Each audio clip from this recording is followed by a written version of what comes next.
ये उस दिन की कहानी है जो मुझे बहुत अच्छे से याद है। मैं तो आज तक नहीं भूल पा रही हूँ कि ये क्या था और ये कैसा हुआ था। चलो मैं बताती हूँ कि एक दिन जब मैं वो मंदिर गई थी, वही मंदिर जो अपनी पुरानी कलाओं के लिए प्रसिद्ध है और वहाँ जो भी लोग जाते हैं उन्हें एक अनोखी सी अनुभव होती है। वो था हमारे प्रिय जगन्नाथ जी का मंदिर। और मैं अपने परिवार के साथ वहाँ घूमने गई थी कि क्या है ये मंदिर, हम थोड़ा दर्शन करके आते हैं, थोड़ा हमें भी सुकून मिल जाएगा।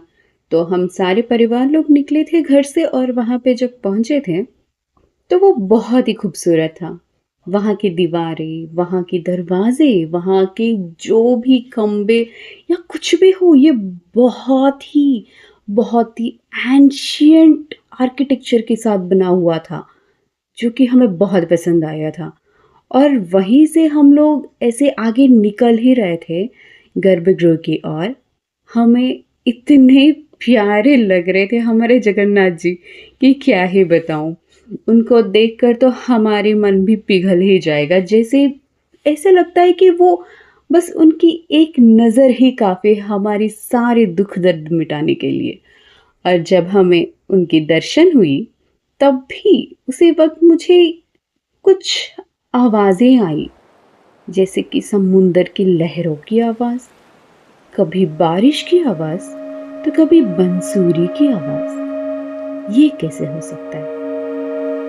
जब मैंने देखा कि मेरे बाईं ओर बहुत ही दूर वही मंदिर का एक और दरवाज़ा है, जिसकी तरफ से मुझे ये सारे अलग-अलग प्रकारों का आवाज़ आ रही थी।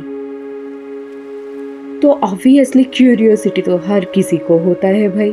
मुझे भी हुआ कि चलो देखते हैं कि ये है क्या। तो मैंने कहा, माँ आप देख लो, मैं थोड़ा ऐसे ही मंदिर घूम आती हूँ। फिर उन्होंने कहा अच्छा ठीक है, जल्दी आ जाना, ज़्यादा देर मत करना। तो फिर मैं ऐसे ही बाउंड्री सारे घूम रही थी मंदिर के। घूमते घूमते मैं वही डोर के पास पहुंची जहां से मुझे ये सारे आवाजें आ रही थी। तो फिर उस टूर के बाहर जो मैंने देखा वो तो बता ही नहीं सकती यार। लेकिन ये क्या था? इतने सारे लोग जो मंदिर के अंदर नहीं थे, वो उस दरवाजे के पार थे। सारे इतना एंजॉय कर रहे थे वेदर को, नेचर को, ये जो समुंदर की लहरों को और बारिश की बूंदे और समुंदर की combination. You guys can understand. और जब मैंने देखा ये इतना प्यारा और खूबसूरत था ये नज़ारा कि मैं शब्दों में बयान ही नहीं कर सकती। और जब मैं और आगे आगे पहुंचती गई, मुझे वो जो बंसुरी का आवाज आ रहा था, कोई तो बजा रहा था उस समुंदर के पार, जो इतना अट्रैक्टिव था कि मैं अपने आप को कंट्रोल ही नहीं कर पाई। उसकी ओर खींचती चली जा रही थी। जैसे जैसे मैंने आगे बढ़ा, मैं देखी कि वो टेम्पल का एग्जैक्ट एज था और उस पार तो समुंदर है। उस पार से मुझे आवाजें कैसे आ रही है? जब मैं ये सारी कश्मकश में थी, मुझे एक और आवाज आया कि क्या कर रही है वहां? घर में सारे लोग तुम्हारे इंतजार कर रहे हैं, पापा तुम्हें बुला रहे हैं, हमें घर जाना है, चलो। फिर मैं क्या ही करूं? मुझे बिल्कुल जाने का मन ही नहीं कर रहा था, फिर भी मुझे जाना ही पड़ा। और मैं वो दृश्य आज तक नहीं भूल पाई।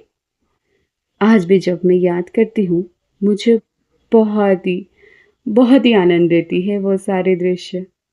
इतना अच्छा लगता है कि मैं और और बहुत बार मैंने ट्राई भी किया था वहां जाने की, लेकिन कभी मुझे वो डोर दिखाई नहीं।